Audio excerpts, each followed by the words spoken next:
ఈరోజు మీరు అమరావతికి వెళ్ళారు, ఎవరు వెళ్ళమన్నారు మిమ్మల్ని అక్కడికి అని చంద్రబాబు నాయుడు వైసీపీ నాయకుల్ని అంటున్నాడు. నువ్వెవడు చెప్పడానికి? అమరావతికి కాకపోతే ఇంకొక తావుకి వెళ్తారు. నువ్వెవడు చెప్పడానికి ఎక్కడికి వెళ్ళాలో ఎక్కడికి వెళ్ళకూడదో చెప్పడానికి నువ్వెవడు?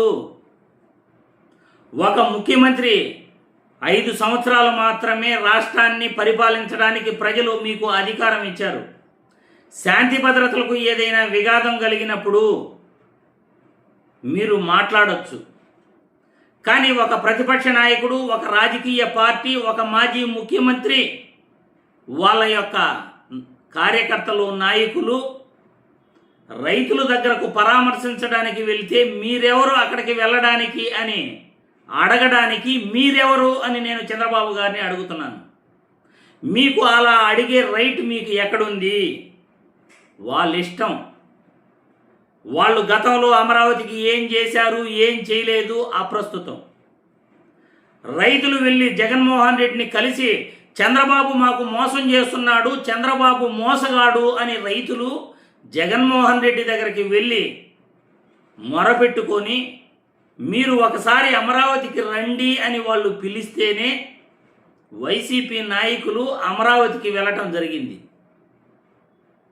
మీరు చేసిన పాపాల వల్ల, మీరు చేస్తున్న మోసాల వల్ల అమరావతి రైతులు ఇబ్బంది పడుతున్నారు కాబట్టి మేం పిలిస్తే వాళ్ళు వచ్చారు, మీరు అలా మాట్లాడకూడదు అని రైతులే చెబుతున్నారు.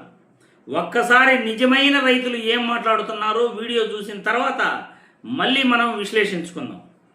ఈరోజు అమరావతికి వెళ్ళారు, ఎవరు వెళ్ళమన్నారు మిమ్మల్ని అక్కడికి?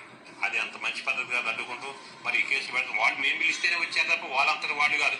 సాంబ్రెడ్డి అనే రైతు చేనుకి ఏం చేశారంటే 2 వైపులు కొండ తీసాడు, 2 వైపులు వాగుంది. ఆయన చేనుకి వెళ్ళాలంటే దారి లేదు.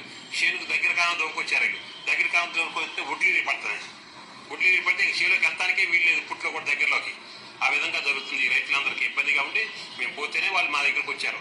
వాళ్ళంతా వాళ్ళు వచ్చింది కాదు, మేము పోయి మా సాధక బాధకులు చెప్పుకుంటేనే వాళ్ళు వచ్చారు. ఇప్పుడేదో రాజధాని కడతా ఉంటే వాళ్ళు బాగుపడతామని హోప్ వస్తే మళ్ళీ ఇష్టానుసారంగా వెళ్ళి కుట్ర పల్లేదానికోసం రెచ్చగొట్టేదానికి పోతే వాళ్ళు తిరుగుబాటు చేశారు. దాడిని అది అమానుషం, అక్రమం. ఆ విధంగా దాడి చేయటం అంత మంచి పద్ధతి కాదు. ఎందుకు దాడులు చేసుకుంటూ చెప్పుకొని వాళ్ళు చెప్పుకున్నందువల్ల వాళ్ళకి కదా.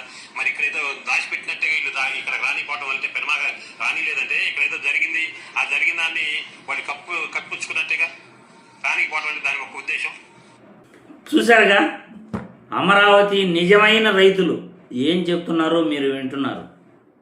గత 10 సంవత్సరాల ముందు వాళ్ళ దగ్గర భూములు తీసుకుని ఇప్పటికి కూడా వాళ్ళకు ప్లాట్లు అభివృద్ధి చేసి ఇవ్వకుండా మళ్ళీ 50,000 ఎకరాలు కావాలంటూ రైతుల్ని ఇబ్బంది పెడుతూ, భూమి ఇవ్వని రైతులను ఇబ్బంది పెడుతూ వాళ్ళ పొలాల్లోకి వెళ్ళనీయకుండా ఆ పక్క ఈ పక్క వాగులు వంకలు తవ్వేసి మీరు మీ ఇష్టానుసారం రైతుల్ని ఇబ్బంది పెడుతుంటే ఆ రైతులు వెళ్ళి జగన్మోహన్ రెడ్డిని కలిసి అయ్యా ఈ ప్రభుత్వం మమ్మల్ని ఇబ్బంది పెడతా ఉంది, కావాలంటే మీరు కూడా ఒకసారి వచ్చి చూడండి అని మొరపెట్టుకుంటే జగన్మోహన్ రెడ్డి వాళ్ళ వైసీపీ నాయకులను అక్కడికి పంపడం జరిగింది. పంపితే తప్పేంటి? రాష్ట్రంలో ప్రజలను కలవడానికి, రైతులను కలవడానికి ఎవరు ఎక్కడికైనా వెళ్ళొచ్చు. మీరు రాజధాని నిర్మిస్తున్నారా? ఎక్కడ నిర్మిస్తున్నారు? ఎప్పుడు నిర్మిస్తున్నారు?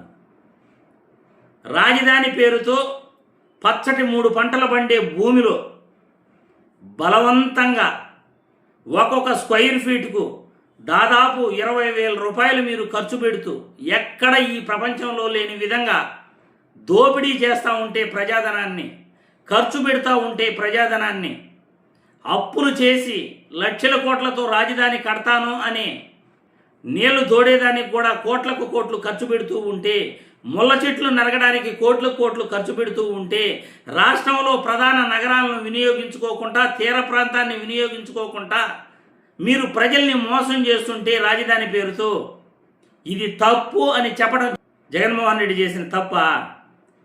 మీరు చేసే తప్పును తప్పు అని ఎండగట్టడం తప్ప? రాష్ట్రంలో ప్రధాని పట్టణాలు ఉండగా అమరావతి మాత్రమే మీకు ఎందుకు కావాల్సి వచ్చింది? అంటే మీకు సంపాదించుకునేదానికి అమరావతి అనేది అనువైన ప్రాంతం, మా రాజధాని, మా ప్రాంతం, యాడ మీ ప్రాంతం? ఎవరిది ఆ ప్రాంతం? రాష్ట్రంలో సెంటు భూమి కూడా మీది కానే కాదు.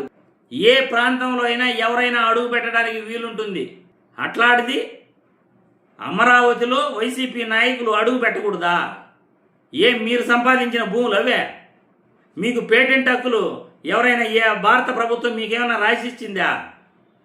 ఆ ప్రాంతంలో మీరు మాత్రమే వెళ్ళాలి, ఆ ప్రాంతంలో మీరు మాత్రమే తిరగాలి అని చెప్పేసి, ఆ ప్రాంతంలో రైతులకు కష్టాలు వస్తే, ఆ ప్రాంతంలో ప్రజలకు కష్టాలు వస్తే వేరే పార్టీ వెళ్ళకూడదా? ఏం మాట్లాడుతున్నారు మీరు? చట్టాలను న్యాయాలను ఉల్లంఘిస్తూ మీరు మాట్లాడుతున్న మాటల్ని ఖండిస్తున్నాం. భారతదేశంలో ఒక పౌరుడిగా మీరు తప్పుగా మాట్లాడితే ప్రశ్నించే హక్కు మాకుంది. మీరు తప్పుడు మాటలు మాట్లాడుతుంటే, ఒక రాజకీయ పార్టీని ఒక ప్రాంతానికి వెళ్లకుండా అడ్డుకుంటుంటే ఖచ్చితంగా ప్రశ్నిస్తాం. ఎవరు ఎక్కడికైనా వెళ్ళొచ్చు. వాళ్ళు గతంలో ఏమైనా చేసి ఉండగాక అది అనవసరం, అప్రస్తుతం.